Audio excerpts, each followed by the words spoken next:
Okay, good morning, everybody. Good to see you. So good to see everybody. Good morning. I'm Rabbi Lior. I'm the chaplain here at the Satter House. And happy Thanksgiving. What a wonderful, beautiful morning we have with all the sunshine, which is perfect for Thanksgiving.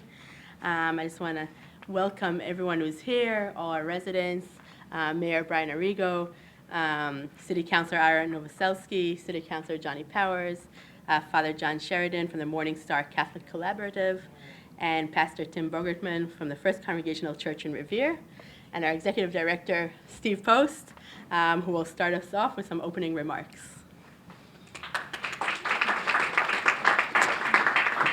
Thank you very much, Lior. It's great to be here with all of you today as we head into the joyous holiday season, starting with Thanksgiving this week. I always say it's my favorite holiday. Great opportunity to be with family and friends. And, you know, every year when we do the interfaith service, I'm always reminded about how thankful I am to be here at the Jack Satter House, truly blessed to be part of this community, because it is a special place. We all know that, it really is. And then, after all we've been through over the last couple of years, I'm thankful just to be here in this room with everyone. So, you know, instead of being on a Zoom call or sitting separate from each other. So, even though we're still struggling a little bit, it really is great to be here together and have the opportunity for all of us to be here. Certainly thankful for that. And, you know, over the years that I've been here, the other thing I think about being thankful for is all the people that I've met, so many residents that I've learned so much from them, from their life experience, the great staff that I get to work with every day, and then the community leaders from the city of Revere who have been so good to us, and many of them are here today. You know, it's given me a chance to develop many friendships and create a lot of connections over the course of my life, and I'm grateful for that. You know, to live or to work on this beautiful facility with our ocean location, it really is a gift every day. And I know that, you know, I'm always thankful every time I look out at the ever-changing tides, the sand, the sea, the sky. And I hear that a lot from residents who, you know, you can look out and really get a lot of tranquility and peace when you look out at the ocean every day. So certainly, like I said, have a lot to be thankful for being part of this community. And while I'm being thankful, I do also want to make sure that I thank our own chaplain, Rabbi Lior. Thank you, Rabbi, for everything that she does to support our residents and staff here at the Jack Satter House. And I'm also very proud that Rabbi Lior has taken a lead role in working with Mayor Arrigo and his team, along with the many other faith leaders from Revere who are here today, to help bring us together as a community of many faiths, but with a common humanity. And we all have a desire for peace and happiness in our lives. So thank you for that, Lior. And as I mentioned, I do really want to thank Mayor Arrigo and the faith leaders who are here today and our other elected officials. We are truly honored and gratified that you took the time from your busy schedule to be here during this holiday week. So thank you so much.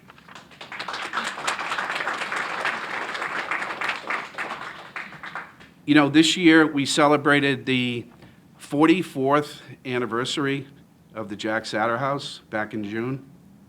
So we're already thinking about and gearing up for our big 45th coming up next spring.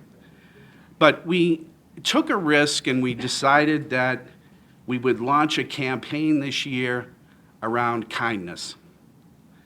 And not that there's not enough kindness here at the Jack Satter House. There's plenty of kindness from the home health aide who shows up every day to provide services and assistance, the staff who do that little bit extra, certainly not in the job description, but they do it to help our residents, and then the resident who checks in on a neighbor who might be struggling a little bit. So there's countless acts of kindness at the Jack Satter House every day, and I know that we're all thankful for that. But I think we decided to launch the campaign, and I say take a risk because some might scoff at the idea or think it's childish or, but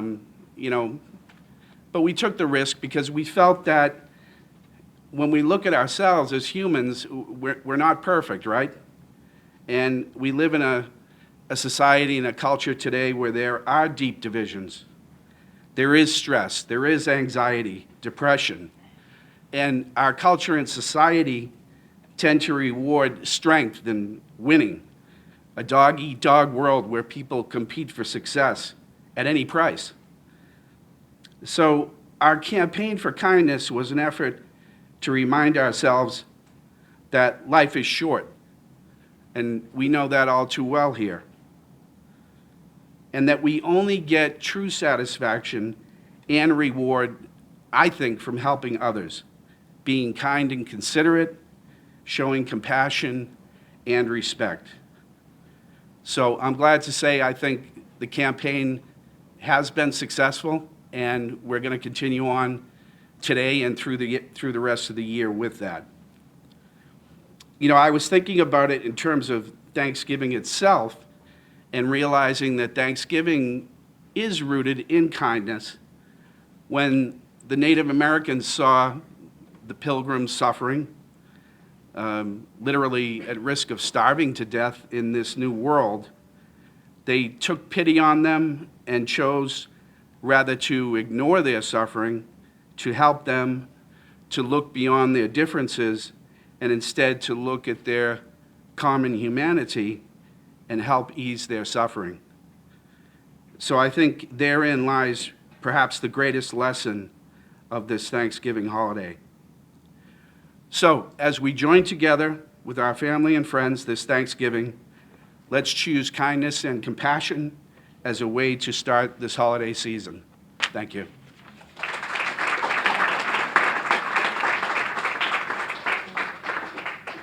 Thank you, Steve. That was very thought-provoking. Mayor Arrigo? Sure. Thank you. Good afternoon, everyone. It is an honor to be here with all of you today. Steve, thank you for all that you do and your staff. And I want to thank specifically Rabbi Lior for continuing to coordinate this event and getting us together again during a very busy holiday season. I also want to thank the number of faith-based leaders who have gathered with us, and I see Senator Edwards has joined as well, so thank you, Senator, for making it. And to all of my colleagues and the folks in our faith-based organizations, I just want to say that I have so much gratitude for all that you do every day on behalf of our residents. And so, Steve mentioned that today's service is centered around the theme of kindness and compassion. And those are, as I thought about what I was going to say in terms of kindness and compassion, there's certainly two words that should not just be important to us during the holiday season.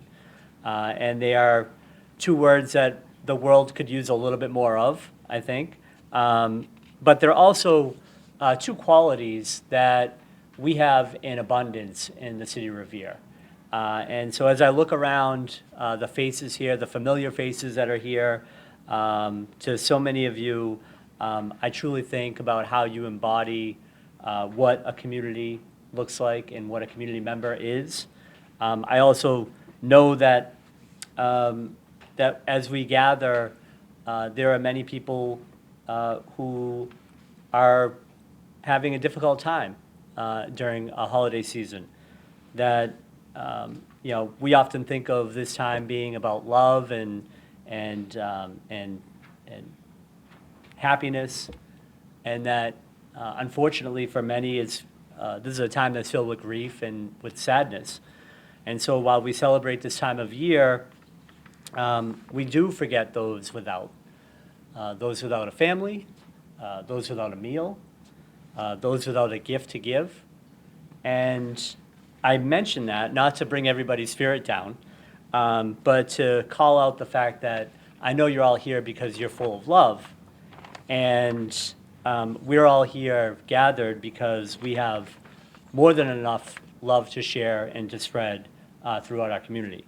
And so as we take the time to gather with our families and have a little bit of time to reflect and give thanks and reunite with loved ones, I guess I'm calling on everyone to hopefully reflect on how we can bring kindness and compassion to those that are around us.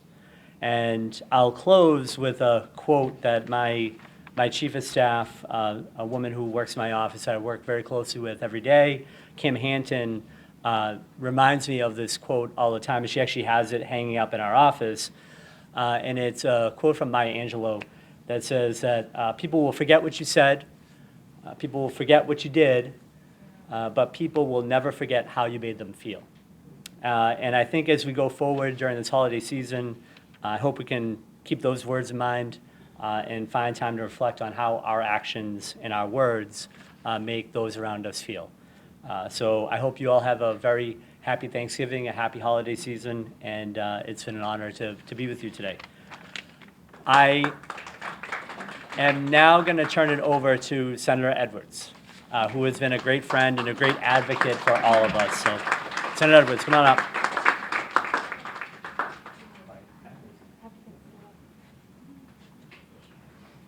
Well, happy Thanksgiving, everyone. It's a beautiful place to be here together. All different colors, different faiths, different backgrounds, and we all came into this room. And I like the fact that the theme of kindness and compassion, they're universal themes.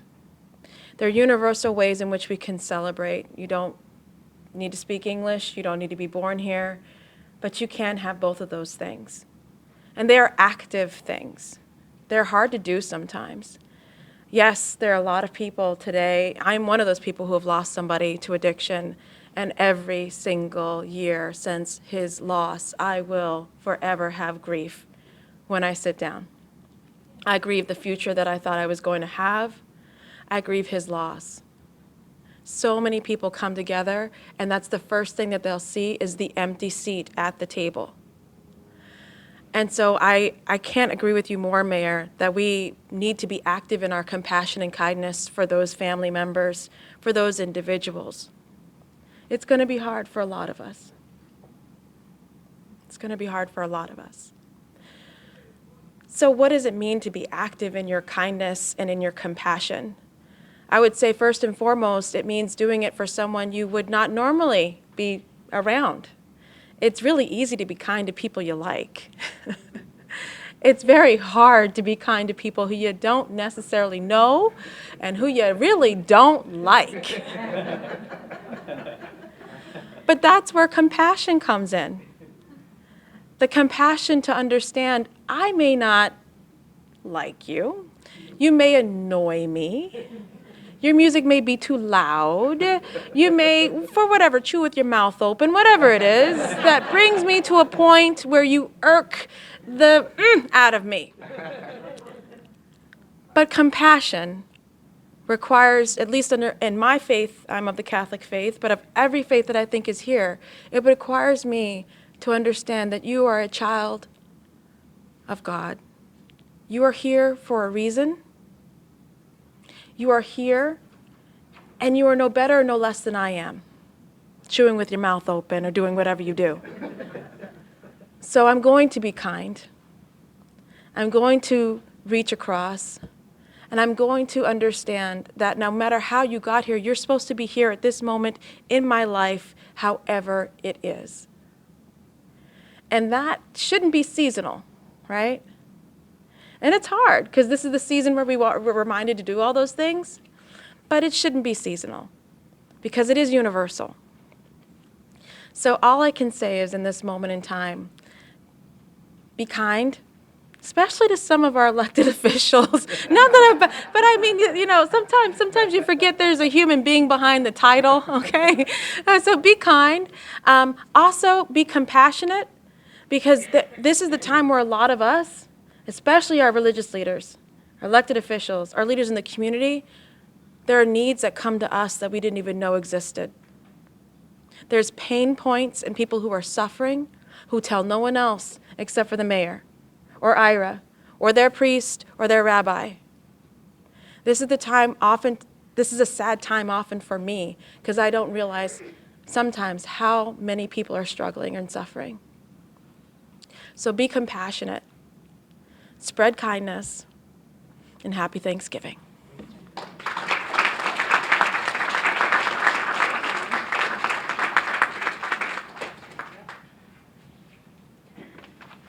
That was extremely touching. Thank you, Senator, and very heartwarming.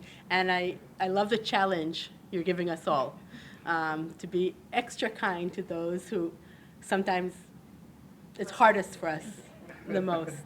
So thank you so much. I'd like to invite Father John Sheridan from the Morning Star Catholic Collaborative.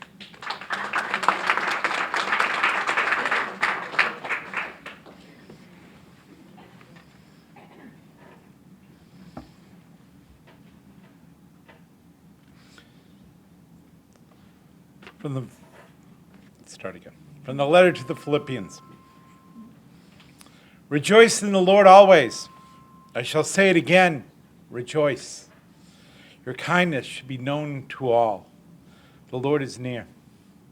Have no anxiety at all, but in everything, by prayer and by petition, with thanksgiving, make your requests known to God. Then the peace of God, which surpasses all understanding, will guard your hearts and your minds in Christ Jesus. Finally, brothers and sisters, whatever is true, whatever is honorable, whatever is just, whatever is pure, whatever is lovely, whatever is gracious, if there is any excellence and anything worthy of praise, think about these things. Keep on doing what you have learned and received and heard and seen in me. And then the God of peace will be with you. The essence of joy is gratitude. When we rejoice in what is around us. We live in a world, in a society that constantly calls us to compare. And comparisons are terrible. They not only tear us down, they tear others too. When we recognize and rejoice in the presence of God within us and around us, in those that we know and for those that we don't know, when we experience that presence, we experience joy and hope, I pray. And Thanksgiving is a perfect opportunity for us to do that. And it begins person to person, one by one, moment to moment. We pray as we rejoice in this time. And as we look up and we look ahead to what awaits us for Advent, right around the corner. And we look forward in joyful hope, always. In the season of light, as we rejoice in Hanukkah and Christmas and so many other beautiful seasons that await.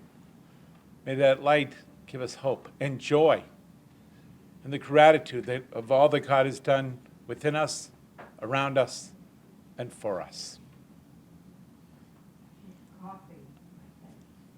May we rejoice in this day and every day as a gracious gift from Almighty God. Amen.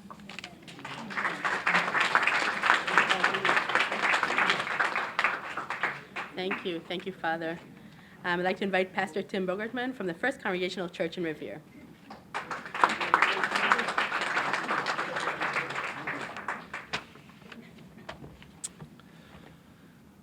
It's always a gift to be with all of you today. Thank you for the invitation once again.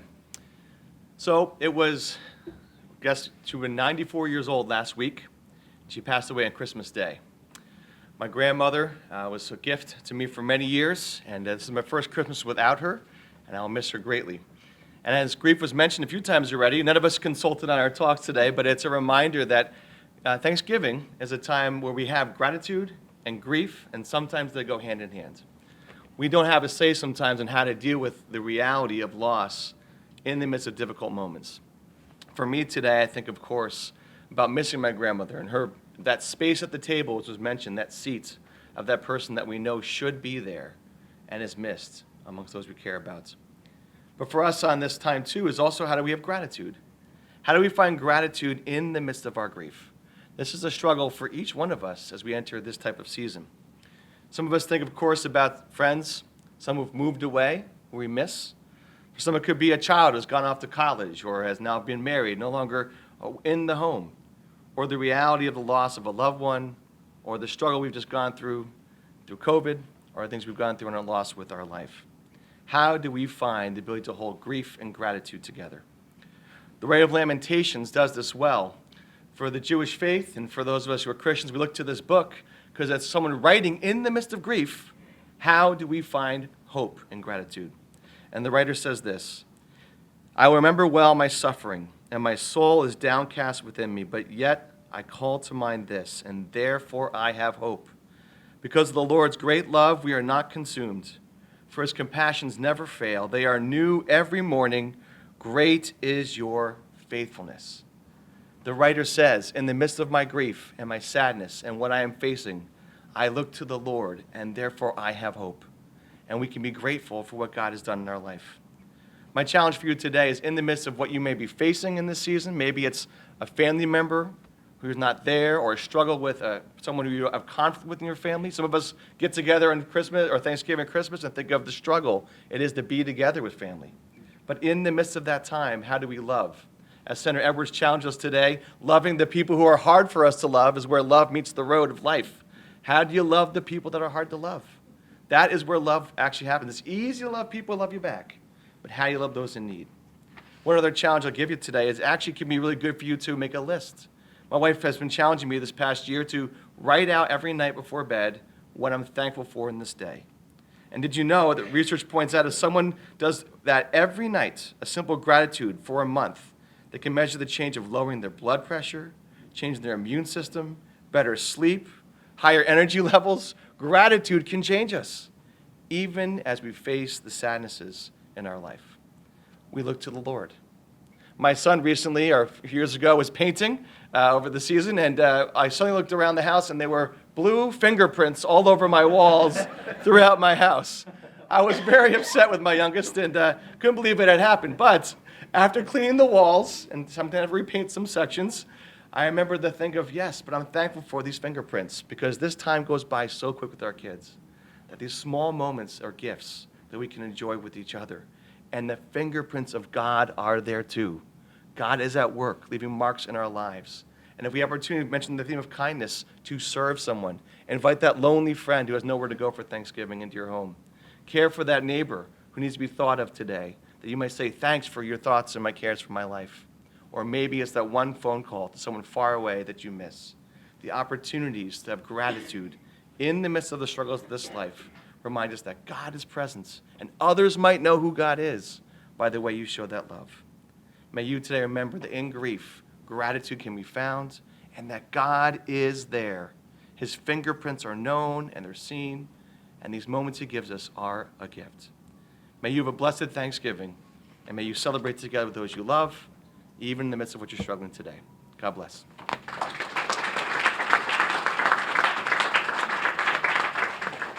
Thank you, Pastor. And I'll try to remember that when I find my daughter's doodling all over the walls. The idea of only draw on paper has not yet been absorbed. So I'll try to see the cuteness in it. Thank you so much. So a few evenings ago, I was at the Peace Islands Institute, and I shared there also, a little bit like you said, that I also didn't grow up in the United States with Thanksgiving. And it's been a holiday that I've been very happy to adopt for me and for my family.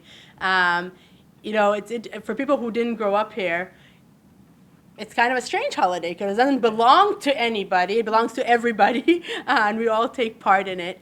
And in the Jewish faith, our high holy days in the fall are sort of a time when we're supposed to like take count of how our year has gone for us, how we've been, what we've done, what we'd like to do better with. And I always say, we're supposed to do this every day, but, in our day-to-day life, we don't always get around to do that accounting. So good thing that once a year, we're called to do that. And I love that Thanksgiving calls us once a year, even though we should be doing that every day, like you said. And like Pastor Tim does every day now. Wow, amazing, what a challenge. Okay, I'm going to try that.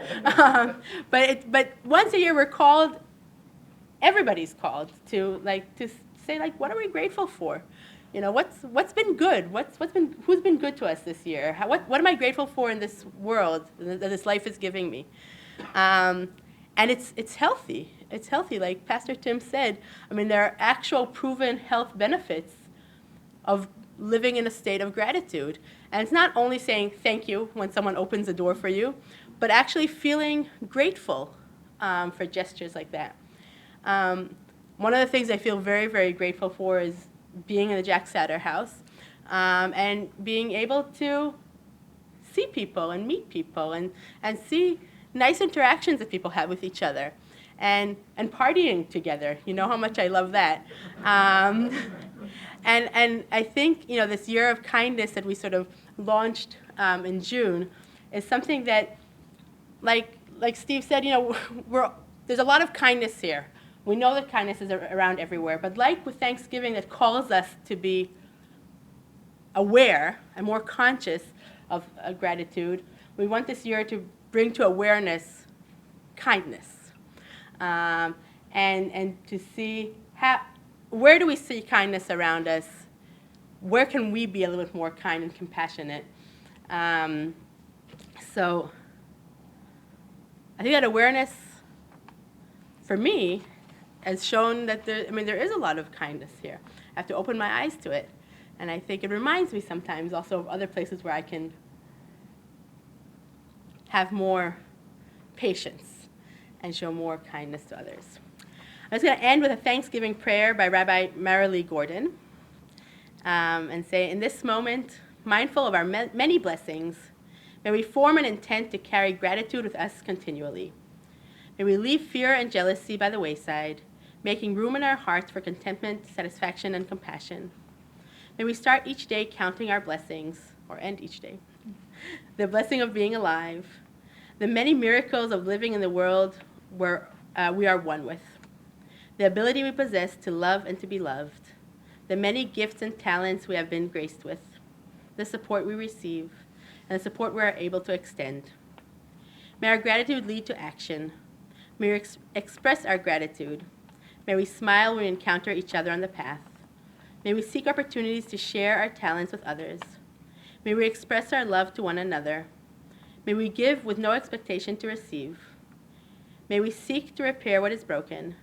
May we end each day counting the day's blessings, those we have received and those we have bestowed. May we be a blessing. Amen. Happy Thanksgiving, everybody. I'd like to invite Lisa Meola, our program director. Thank you. Wow, it's a lot of people here. I haven't turned around yet, so it's really nice to see so many people showed up today. Some of you that have gotten to know me through the years know that I'm a breast cancer survivor. And if you didn't know, now you know. So 13 years ago in October, I was diagnosed with stage 2 breast cancer, and I was devastated. So I was terrified I was going to die. My son was 7, and I just couldn't believe it. I had no risk factors. I wasn't even old enough to be getting mammograms, so it was a little frightening, to say the least. I tell you that because a lot of times you'll see me, zipping through the halls and whistling, and it's just because I'm just happy just to be alive, even after all this time. And I did the journals, and I still journal. But I'm happy to be in traffic, and I'm happy when, I'm sick, and I'm just happy to be at work, and I'm just happy to be here. I'm very, very grateful. I also wanted to mention like these little things that we could do during the day in this year of kindness and compassion. We had our anchor event in August with the Kindness Rocks, and what we did for this second anchor event was, Jill's beautiful boards by the mailboxes. We have our autumn tree. So this year, instead of a gratitude, it's more of a kindness and compassion tree. So taking out those leaves, which are in the shape of a heart, and saying, what did somebody do for me? Or what did I observe in my surroundings? People helping each other, which is done quite a bit, as Steve said. Maybe somebody checks in on you every night before they go to bed. Maybe somebody calls you. Maybe somebody just, knocks on your door. So just recognizing how awesome being alive is, how awesome this time of year is. It's beautiful and it's colorful. And maybe just making a note and just putting it up there. And let's see how many leaves we can get on that tree. The other reason I tell you about my breast cancer story. Before the song, there's going to be something. Okay. I had a lot of friends that supported me, and I don't think I could have made it through the whole thing without my friends. So I know Arlene Clayman was supposed to be here today, and unfortunately she couldn't make it. We will have a closing song. We'll all sing together. And if you know me, you know I'm green, so there's no paper here. We'll put the words up on the screen and join together as friends, and we'll close it out. But you have someone? Before the song. But before the song. I invite that. We're spontaneous here. We change things we run as we go. So I invite City Councillor Novoselsky to say a few words. Only a few words. I'm a politician. As many words as you The want. worst thing you can do is give a politician a microphone. Oh. Yeah, no, I noticed that. Anyway, I love coming here. I just want everybody to know that I've been coming here since 44 years ago, where I actually cut the ribbon to come into this place. I was the city councilor back in those 2 years. So it's even closer for me to come down here and see all those folks. Now, all the folks that were here then are no longer with us. I know many of you are brand new people here. And this is just a great place. I've always enjoyed coming down here, and I'm glad the Rabbi's involved. And I feel so close, not only being here, but also I relate to the caring and kindness and how people have lost others to try and reach out, and other people have reached out to care for them and make them feel comfortable. Even the people that didn't like you are reaching to me, and I feel close to this. I just lost my wife 3 months ago. And I have found that many people who I thought didn't like me, which are very few, have come up to me and hugged me and wished me luck and say they're sorry. And this is what I feel, that I have a good support with my family. I have a dear friend who lives in my apartment house, who is my wife's best friend from kindergarten. She just came through breast cancer, and she has a good positive attitude about it. Everything was negative. They cut everything out, and everything is good with her. She has a great attitude over it, and she has a few more things to do. But it's just great that the caring and kindness issue has come up, and I really relate to it. And it's great seeing all you folks. I know many of you folks that are here today. You were a lot younger when I first met you. But we're all in the same category now. So with that, I thank Rabbi, but I do want to mention, and Rabbi's going to announce it, and Steve will announce it too, and it'll be on your board, that on Tuesday, December 20th, we're having a menorah lighting again at City Hall. And I've been doing this for 20 years, and to make this happen, and even the mayors before Brian, and Tom Ambrosino, back to George Kalala. We always made sure there was a menorah lighting at City Hall, and I've continued that, and I've always requested that the administration continue it. And I want to thank the Chabad from the North Shore, Rabbi Lipska, and when our menorah died, he provided another menorah for us, and he provides it every year, and now the Chabad in Everett is involved, and Rabbi Barron. So I thank everybody for keeping all these things alive, for caring and compassion and kindness. And that's what it's all about.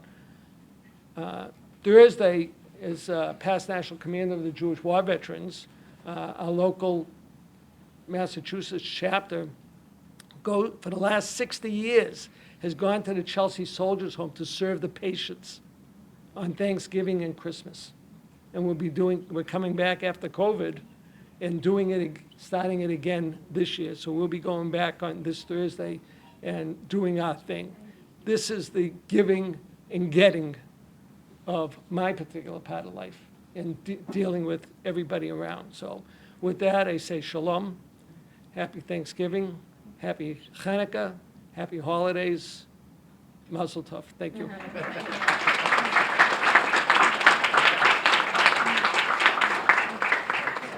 Wow, thank you. And I'm sorry for your loss, but how amazing is that you could share with us that moment 44 years ago when you were here to cut the ribbon. I didn't know that.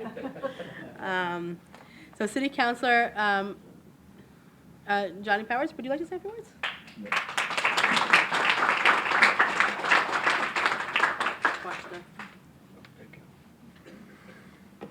Good morning.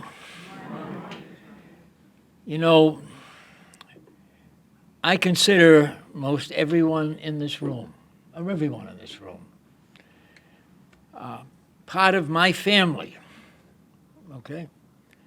And why?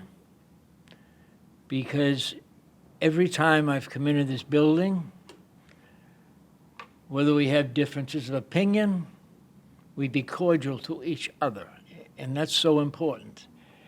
And that I can describe that by having dinner with my family. And I have a large family.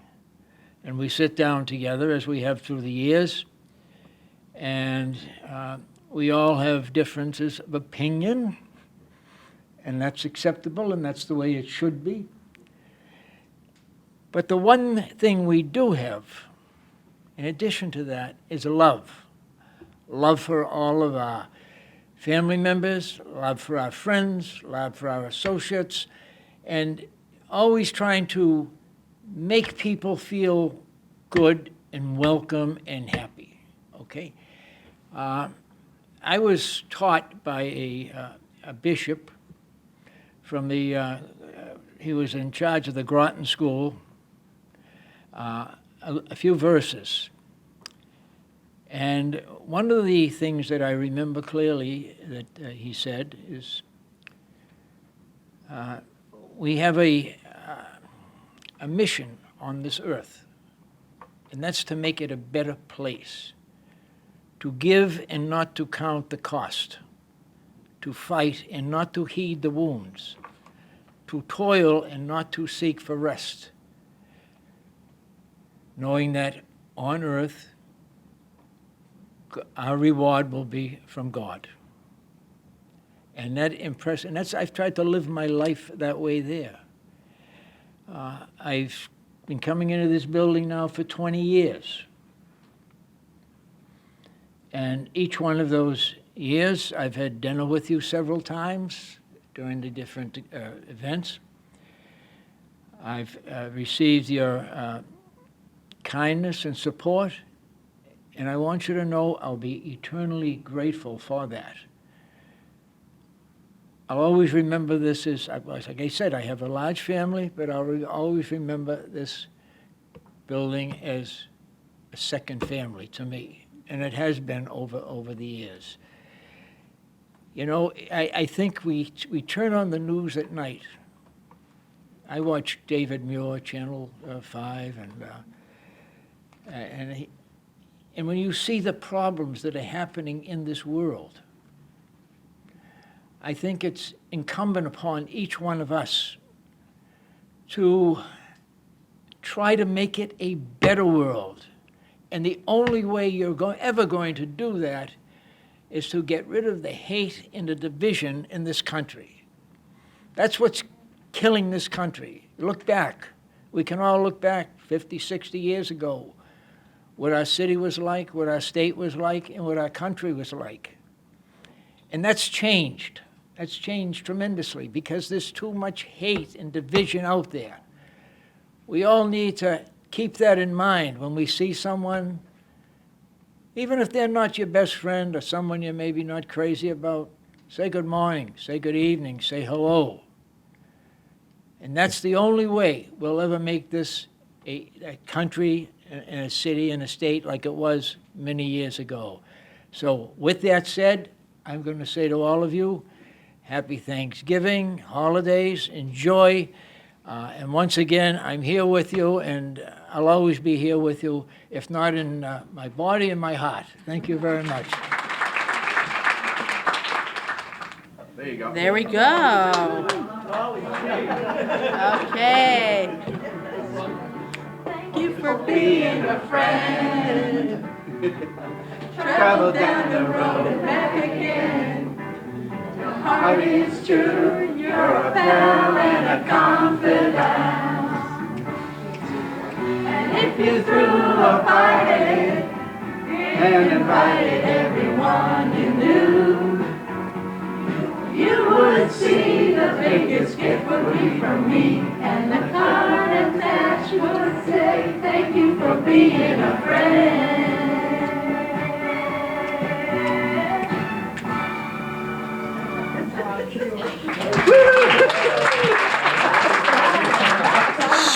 Short and sweet. Thank you to all our speakers and guests who came. It's very, very heartwarming to have you here, and thank you for all your thoughtful words as you shared with us. Happy Thanksgiving, everybody.